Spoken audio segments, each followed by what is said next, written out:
Shalom, shalom. First and foremost, all praises, honor, and glory unto Yahweh, Bahasham, Yahweh Shai, Bahasham, Rachakwadash. Double honors unto the apostles and the elders of Great Millstone who rule well and teach well. Peace, it's like peace and salutations unto all the Akim. You brothers preaching his word in truth and in sincerity across the four corners of the earth. And shalom also unto the hopeful elect, you sincere believers scattered wherever you may be. So as you see on the screen, Lord willing, this will be entitled something along the lines of the Unfathomable Kingdom. I inspired off a few lessons I was watching earlier, and off a scripture I was reading, and I was going into Second Ezra chapter 5.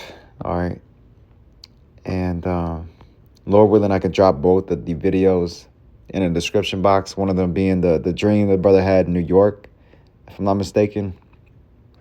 Very edifying, very, very highly exhorting. And then as well as the Elder Kazak out there in Mississippi, where he was going into how we're becoming gods, or we will be gods. So we are gods, but we will be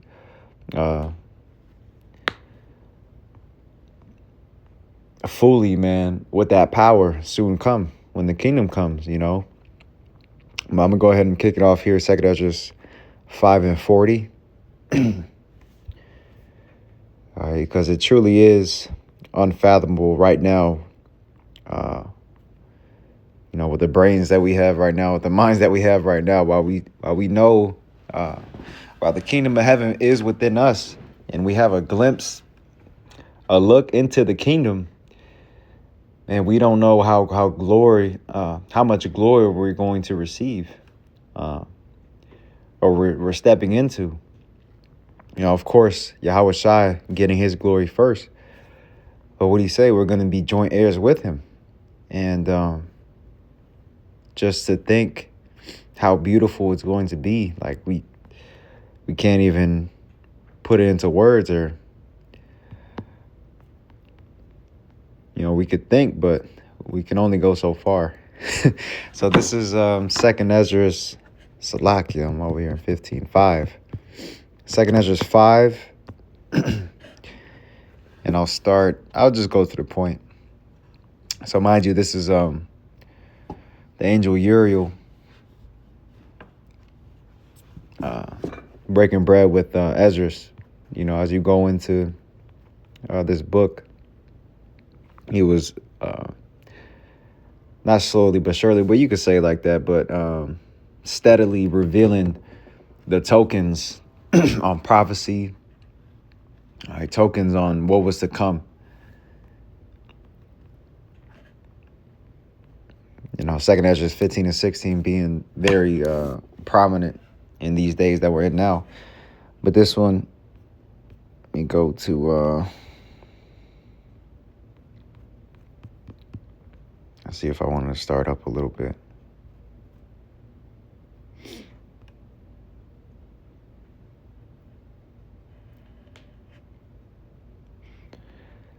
Yeah. So this is how 2nd Ezra 5 and verse 31, it says, "Now when I had spoken these words, the angel that came to me the night before was sent unto me. Okay, and he said unto me, Hear me, and I will instruct thee. Hearken to the thing that I say, and I shall tell thee more." So let me jump down. It says, verse 37, "Open me the places that are closed, and bring me forth the winds that in them are shut up. Show me the image of a voice, and then will I declare to thee the thing that thou laborest to know."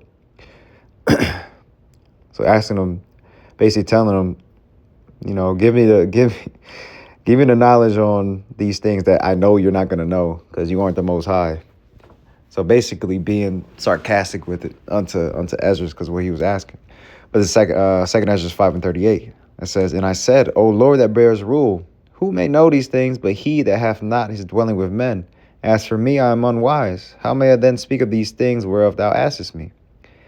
So verse 40, it says, "Then said he unto me," so the angel, it says, "Like as thou canst do none of these things that I have spoken of, even so canst thou not find out my judgment, or in the end, the love that I have promised I have promised unto my people.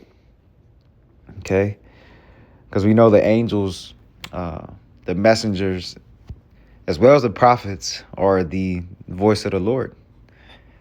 You know, so, and he said, even so, again, reading that last letter end of that verse, even so canst thou not find out my judgment, or in the end the love that I have promised unto my people.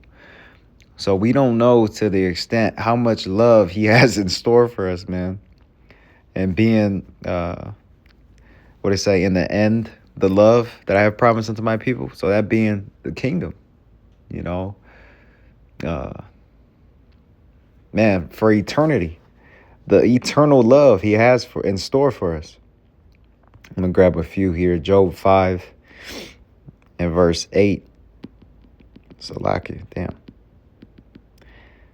5 and 8, it says, I will seek unto the Most High, and unto the Most High would I commit my cause, which doeth great things and unsearchable, marvelous things without number. In the NLT, it reads, he does great things too marvelous to understand. He performs countless miracles. And what I've been quoting a lot, his thoughts are not our thoughts, you know. Nobody's on the level of the Most High, the Almighty. You know, he to be, Yahweh. So if he's performing countless miracles and us coming into the truth being one of the miracles, think, you know, what miracles and what great things he has in store for us in the vault, or things that we haven't come across, right? Think of some of the creation that has never been founded yet upon this earth, never been searched out.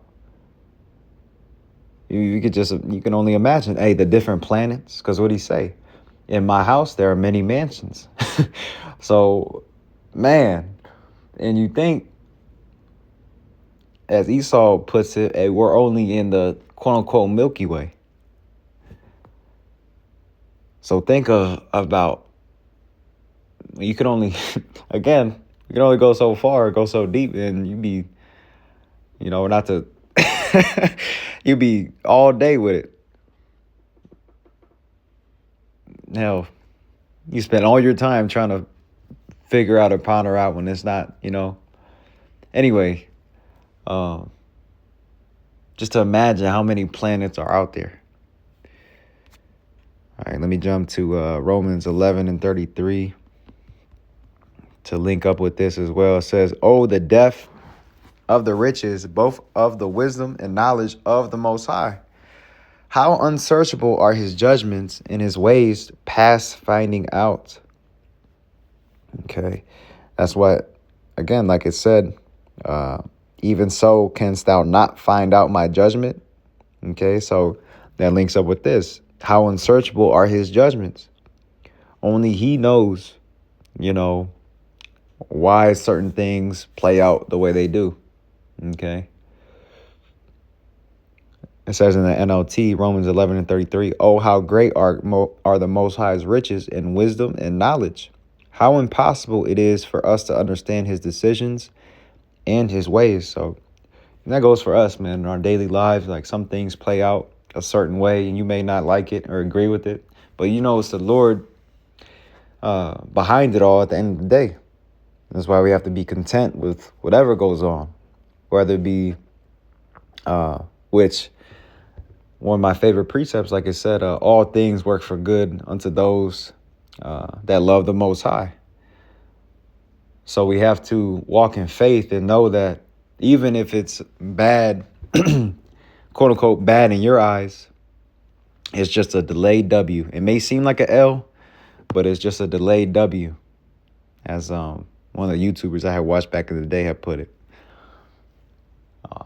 But, you know, just know that throughout our walk, man, it's rocky, of course. And he said, through much tribulation, we shall enter into the kingdom of heaven. So even with our tribulations, we still have to have faith in Yahweh Bashem Yahushai and know that he's got us through it all. And he's guiding us on the right path. And we just continue to have to pray and have faith in him. All right, but Romans 11 and 34, KJV, It says, for who hath known the mind of the Lord, or who have been his counselor?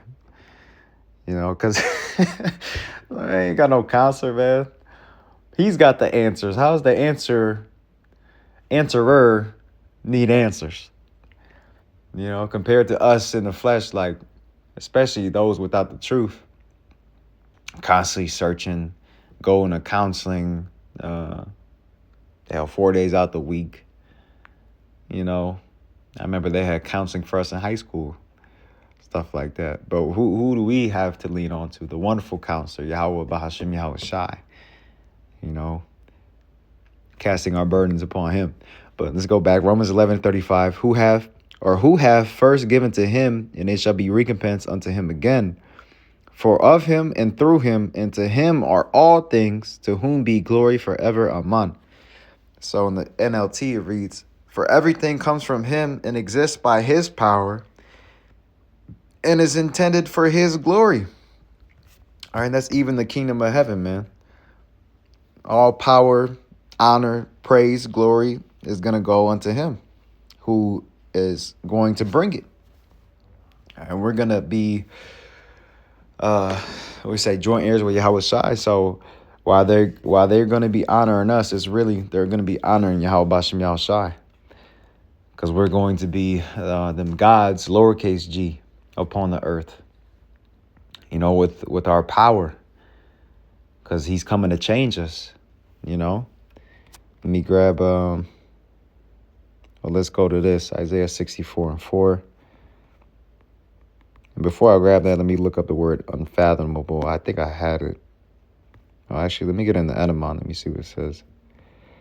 Unfathomable. Damn. Unfathomable in the 1610s, originally in the figurative sense of feelings, conditions, etc.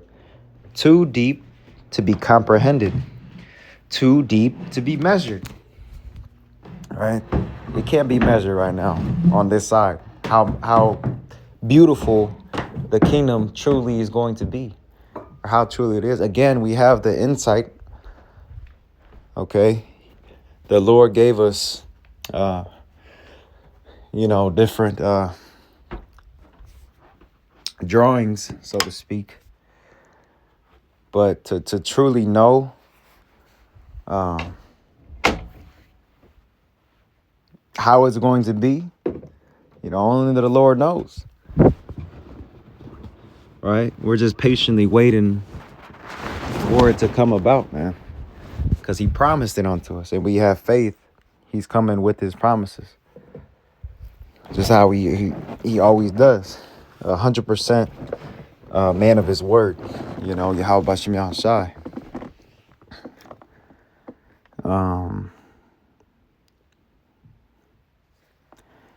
Yep. So from there, let me go back to Isaiah 64:4. It says, for since the beginning of the world, men have not heard, nor perceived by the ear, neither hath the eye seen, O Most High, beside thee, what he hath prepared for him that waiteth for him. Thou meetest him that rejoiceth and worketh righteousness. Those that remember thee in thy ways, behold, thou art wroth, for we have sinned. In those is continuance, and we shall be saved. It says, but we are all as an unclean thing, and all our righteousnesses are as filthy rags, and we all do fade as a leaf, and our iniquities like the wind have taken us away. And it's so beautiful. That's how much love he has for the nation of Israel, because we constantly went astray, followed different gods, and disobeyed the Heavenly Father. But throughout all that, he's going to have mercy upon his sons and daughters, man. Not once has he forsaken us. We've always been, what it say?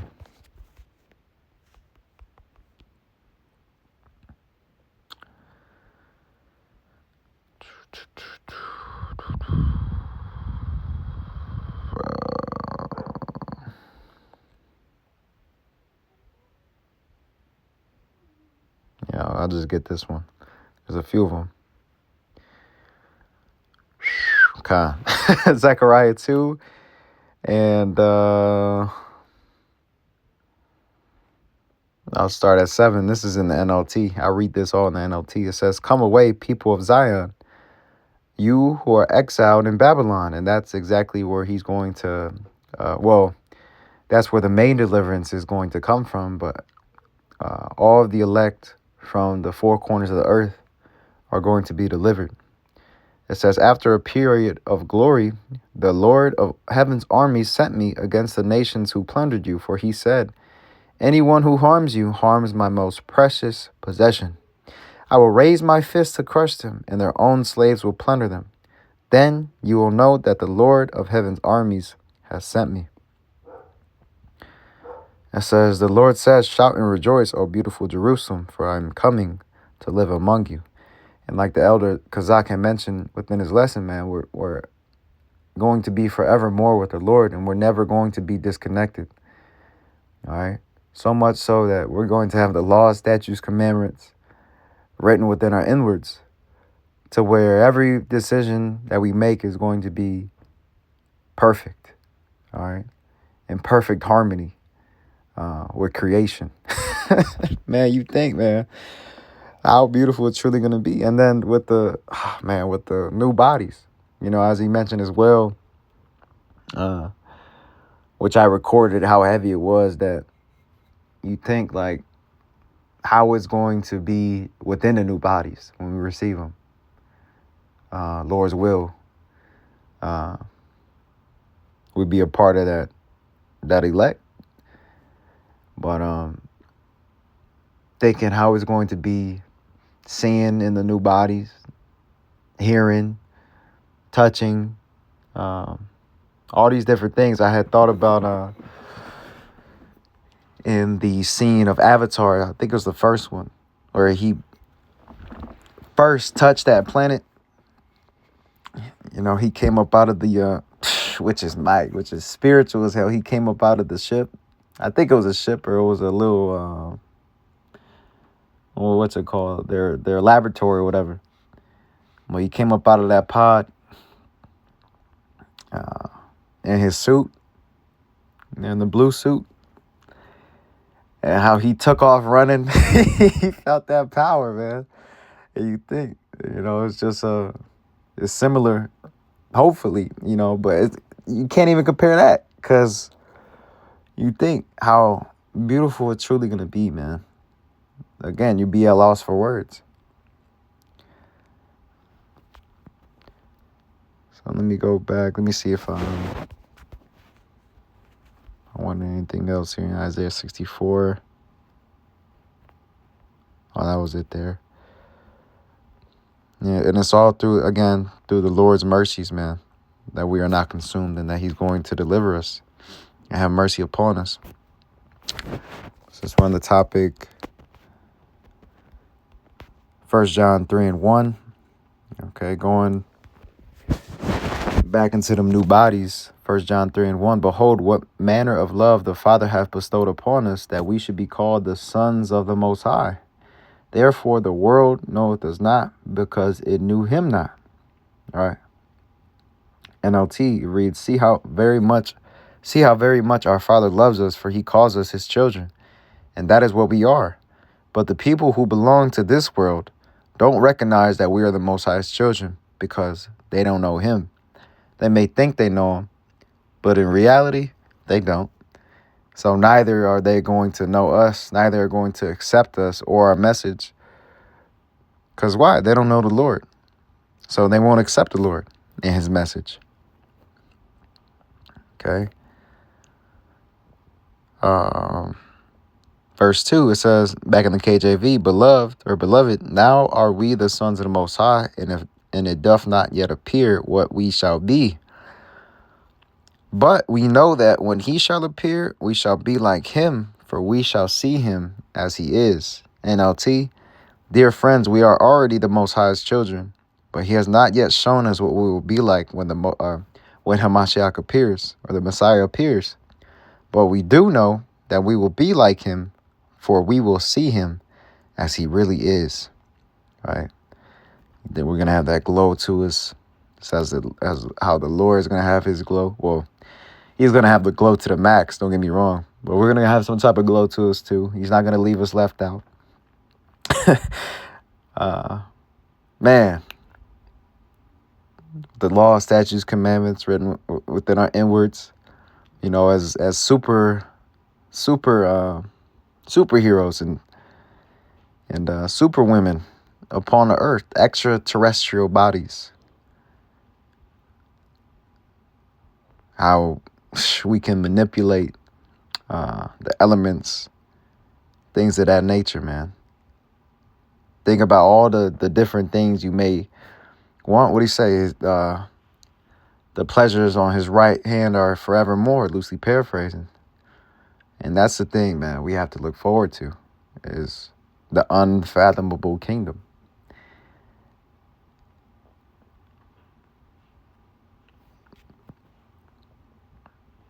So let me go from there, jump to Romans.